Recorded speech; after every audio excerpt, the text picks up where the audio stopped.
हाय, good morning. Good morning guys. Actually मला आज हे सांगायचं आहे की संगत, जशी संगत तशी आपण.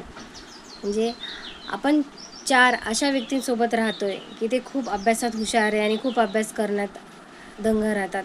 तर 5वी अभ्यासू व्यक्ती आपणच असणार. आपण 4 अशा व्यक्तींसोबत राहिलात की ते खूप धार्मिक आहेत, सतत भजन करतात, देवाची आराधना करतात. तर 5वी व्यक्ती आपण असणार, भक्ती करणारे. आणि आपण 4 व्यसनी लोकांसोबत असणार, तर 5वी व्यसनी व्यक्ती आपणच राहणार. म्हणून आपली जशी संगत असते तसेच आपण स्वतःला घडवतो. म्हणून स्वतःच्या चांगल्यासाठी, स्वतःच्या भवितव्यासाठी आपण कुठल्या 4 लोकांसोबत राहिले पाहिजे हे आपल्याला कळणे खूप आवश्यक आहे. म्हणून तुम्ही 4 व्यक्ती शोधा तुमच्या चांगल्यासाठी.